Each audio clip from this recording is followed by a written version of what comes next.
Book 2, Chapter 9.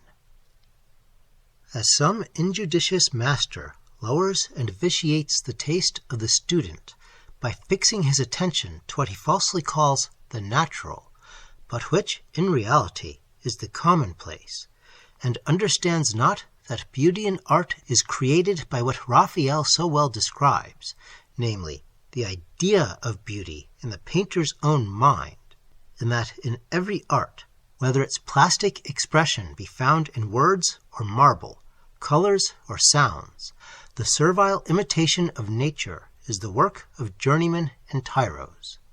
So in conduct the man of the world vitiates and lowers the bold enthusiasm of loftier natures by the perpetual reduction of whatever is generous and trustful to all that is trite and coarse.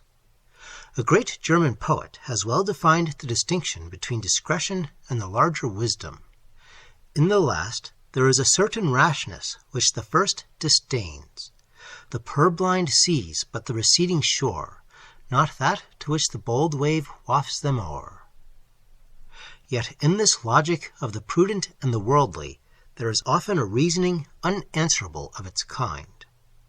You must have a feeling, a faith, in whatever is self-sacrificing and divine, whether in religion or in art, in glory or in love, or common sense will reason you out of the sacrifice, and a syllogism will debase the divine to an article in the market.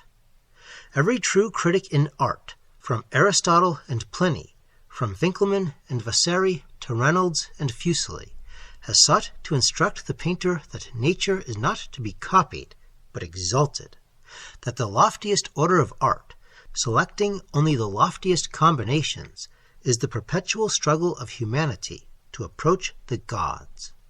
The great painter, as the great author, embodies what is possible to man, it is true, but what is not common to mankind. There is truth in Hamlet, in Macbeth and his witches, in Desdemona, in Othello, in Prospero, and in Caliban. There is truth in the cartoons of Raphael. There is truth in the Apollo, the Antinous, and the Laocoon. But you do not meet the originals of the words, the cartoons, or the marble, in Oxford Street or St. James. All these, to return to Raphael, are the creatures of the idea in the artist's mind. This idea is not inborn. It has come from an intense study. But that study has been of the ideal that can be raised from the positive and the actual into grandeur and beauty. The commonest model becomes full of exquisite suggestions to him who has formed this idea. A Venus of flesh and blood would be vulgarized by the imitation of him who has not. When asked where he got his models, Guido summoned a common porter from his calling, and drew from a mean original a head of surpassing beauty. It resembled the porter, but idealized the porter to the hero. It was true, but it was not real. There are critics who will tell you that the boar of Teniers is more true to nature than the porter of Guido. The commonplace public scarcely understand the idealizing principle, even in art, for high art is an acquired taste. But, to come to my comparison, still less is the kindred principle comprehended in conduct, and the advice of worldly prudence would as often deter from the risks of virtue as from the punishments of vice. Yet in conduct, as in art, there is an idea of the great and beautiful, by which men should exalt the hackneyed and the trite of life. Now Glinden felt the sober prudence of Mervale's reasoning. He recoiled from the probable picture placed before him in his devotion to the one master talent he possessed, and the one master passion that, rightly directed, might purify his whole being as a strong wind purifies the air.